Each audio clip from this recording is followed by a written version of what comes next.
Iran এক ঐতিহাসিক, সাংস্কৃতিক ও ধর্মীয়ভাবে জটিল দেশ। দেশটি পারস্য সভ্যতার উত্তরসূরি হলেও আজকের ইরানে নারীর জীবন নানা বিধিনিষেধ ও সামাজিক কাঠামোর মধ্য দিয়ে পরিচালিত হয়। আর এই কাঠামোর মধ্যে একটি ব্যতিক্রমী আইনি প্রথা হল সিগে বা অস্থায়ী বিবাহ। কয়েক ঘন্টা থেকে কয়েকদিন কিংবা বছর মেয়াদী হতে পারে এই বিবাহ। নারীদের বিশেষ এই বিবাহের পেছনে লুকিয়ে আছে এক ভিন্ন বাস্তবতা। ইসলামী প্রজাতন্ত্র ঘোষণার পর ১৯৮০-এর দশকে দেশটির আইনশৃঙ্খলা সম্পূর্ণ বদলে যায়। নারীদের হিজাব বাধ্যতামূলক করা হয়। পুরুষ অভিভাবকের অনুমতি ছাড়া নারীরা অনেক কিছু করতে পারেন না। শিক্ষা ও কর্মক্ষেত্রে নারীদের অংশগ্রহণ অনেক হলেও সামাজিক ও রাজনৈতিক দিক থেকে তারা সীমাবদ্ধ। দেশটিতে নারীরা আজও বিচারপতি হতে পারেন না, রাষ্ট্রপতি পদে মনোনয়ন দিতে পারেন না এবং বিয়ে, ভ্রমণ বা বিচ্ছেদের ক্ষেত্রে তাদের পুরুষ অভিভাবকের অনুমতি প্রয়োজন হয়। এই ধর্মভিত্তিক সমাজে একটি ব্যতিক্রমী আইন হল সিগে বা মুতা বিয়ে। এটি শিয়া ইসলামে অনুমোদিত এক ধরনের অস্থায়ী বিবাহ, যার মেয়াদ কয়েক ঘন্টা, দিন, মাস বা বছর পর্যন্ত হতে পারে। সিগের মূল ভিত্তি হল পারস্পরিক চুক্তি। নারী ও পুরুষ একটি নির্দিষ্ট সময়ের জন্য বিবাহিত থাকবে এবং মেয়াদ শেষ হলে আলাদা হয়ে যাবে।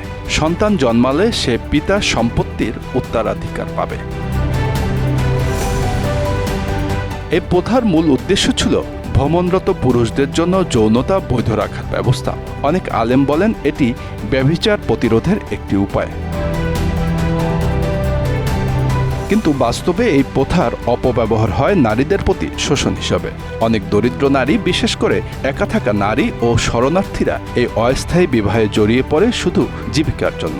অনেক সময় এই বিয়ে কয়েক ঘন্টার বেশি টেকে না, এমনকি কয়েক মিনিটও হতে পারে। সমাজকর্মীরা বলছেন এটি প্রথাগত পতিতাবৃত্তির বৈধ সংস্করণ হয়ে দাঁড়িয়েছে। পুরুষরা আইন অনুযায়ী যৌন সম্পর্ক করতে পারেন, অথচ নারীরা একরকম বাধ্য হয়।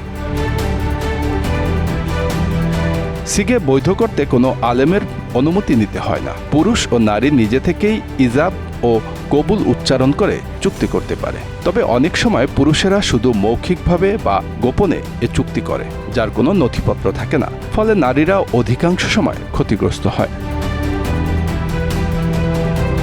ধর্মীয় গঠনে শিয়া ইসলামে এই প্রথাকে নবী মুহাম্মদ সাল্লাল্লাহু আলাইহি সাল্লামের সময়ে অনুমোদিত হিসেবে দেখা হয়, যদিও সুন্নি ইসলাম এই প্রথাকে হারাম বা অবৈধ মনে করে। শিয়া মতে এটি এখনও বৈধ। ইরানে অনেক নারী, বিশেষ করে আফগান শরণার্থী নারী ও দরিদ্র একক মায়েরা অর্থনৈতিকভাবে বিপর্যয়ের কারণে এই সিগের প্রস্তাব মেনে নিতে বাধ্য হন। কখনো কখনো এটি এক ধরনের চাপাচাপির ভিত্তিতে হয়, যেখানে সম্মতির বিষয়টি প্রশ্নবিদ্ধ। এই পদ্ধতির বিবাহের ফলে সমাজে বহু শিশুর জন্ম হয়, যাদের পিতা অনুপস্থিত বা যাদের পরিচয় নিয়ে জটিলতা তৈরি হয়। এই শিশুরা সামাজিকভাবে অসম্মানিত হয় এবং অনেক সময় আইনি সুরক্ষা থেকে বঞ্চিত হয়। ইরানের বেসরকারি সমাজ কল্যাণ সংস্থা ও মানবাধিকার সংগঠনগুলোর মতে প্রতি বছর ইরানে 10 থেকে 15,000 শিশু জন্মায়, যাদের কোনো বৈধ জন্মসনদ নেই। এদের অনেকে সিগে বিয়ে বা অস্থায়ী সম্পর্ক থেকে জন্ম নেয়, যেখানে পুরুষ পরে দায়িত্ব নেয় না বা শিশুকে স্বীকৃতি দেয় না। ইরানের পার্লামেন্টে 2018 সালের এক প্রতিবেদন অনুযায়ী শুধুমাত্র তেহরানে প্রায় 5,000 শিশু রয়েছে যাদের বাবা অজ্ঞাত বা অনুপস্থিত। এই সংখ্যা শুধু শহরের ভেতরে রেজিস্টার করার ক্ষেত্রে সীমাবদ্ধ। গ্রামের দিকে এটি আরও বেশি হতে পারে বলে মত দিয়েছেন মানবাধিকার সংগঠনগুলো। ইরানি আইন অনুযায়ী যদি সিগে বিয়ে রেজিস্টার না করা হয়, তাহলে শিশু জন্ম নিলেও পিতার নাম সরকারি নথিতে উল্লেখ করা যায় না। এর ফলে এই শিশুরা জন্মসনদ, শিক্ষা, স্বাস্থ্যসেবা, এমনকি নাগরিকত্ব পেতে সমস্যায় পড়েন।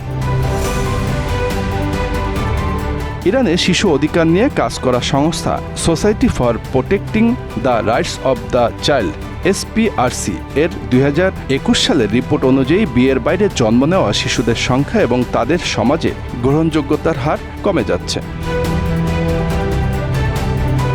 সংস্থাটি বলছে এই শিশুদের মধ্যে অনেকেই রাস্তায় বড় হচ্ছে, জেলখানায় যাচ্ছে বা মানসিকভাবে ভেঙে পড়ছে। ইরানে অনেক পরিবার এসব শিশুদের লুকিয়ে রাখে, কারণ সামাজিক লজ্জা বা সামাজিক অপমানের ভয়ে। সরকার ও ধর্মীয় প্রতিষ্ঠান এ বিষয়ে সরাসরি তথ্য প্রকাশে অনিচ্ছুক, কারণ এটি ধর্মীয় ও সামাজিক ব্যবস্থার ব্যর্থতা নির্দেশ করে।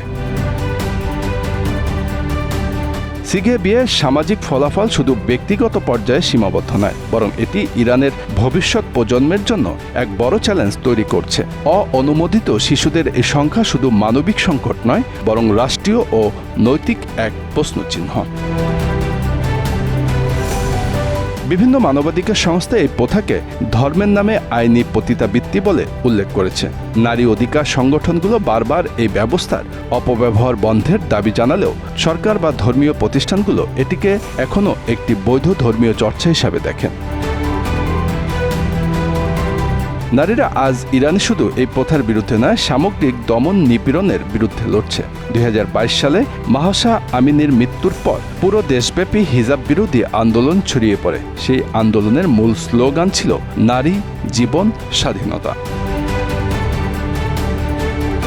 Bangla affairs news desk.